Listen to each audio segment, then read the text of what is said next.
और मेरे दोस्तों नमस्कार। मेरा नाम दिलजा है और मैं कक्षा 8 में पढ़ती हूँ। मैं आप सभी को अपनी एक कहानी सुनाना चाहती हूँ।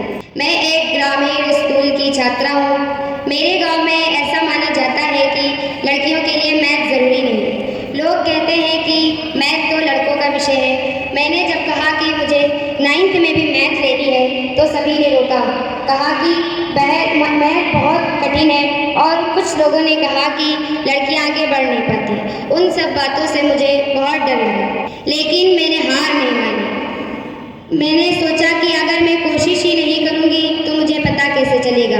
मैं मीना मंच में प्रत्येक साप्ताहिक गतिविधियों में विशेष रुचि रखती हूँ। मेरी मैम हम सभी को वहाँ कुछ विशेष कार्य करने के लिए प्रेरित करती हैं। उन सब बातों से प्रेरित होकर मैंने अपने माता पिता से बात की और मेरे टीचर ने मेरा साथ दिया।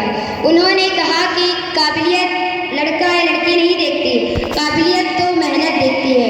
और फिर मैंने मैथ को अच्छी तरह से पढ़ना शुरू किया। शुरू में मैथ मुझे कठिन लगी, लोगों ने मुझे ताने भी मारे, लेकिन मैंने हार नहीं मानी। मैं रोज़ अभ्यास करती रही और फिर मैथ मुझे समझ में आने लगी। जिस विषय को लोग मेरी कमज़ोरी समझते थे वो मेरी पहचान बन गई।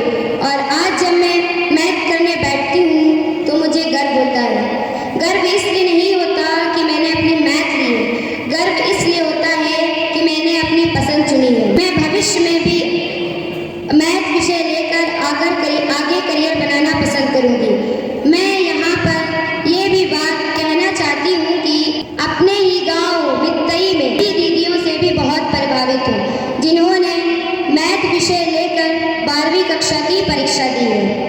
इसीलिए मैं यह बात कहना चाहती हूँ कि लड़कियों के सपने को सीमाओं में मत बांधो, क्योंकि जब हिम्मत साथ होती है तो तकदीर भी रास्ता बना देती है। मैं एक आप सभी को छोटी सी कविता सुनाना चाहती हूँ। मुश्किलों की आंधियों में कदम थमते नहीं, हार की बातें सुनकर भी हौसले रुकते नहीं। कि मुश्किलों की आंधियों में कदम थमते नहीं, हार की बातें सुनकर भी हौसले झुकते नहीं।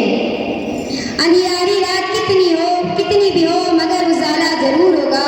कि अंधियारी रात कितनी भी हो उजाला जरूर होगा। जो खुद पर विश्वास करते हैं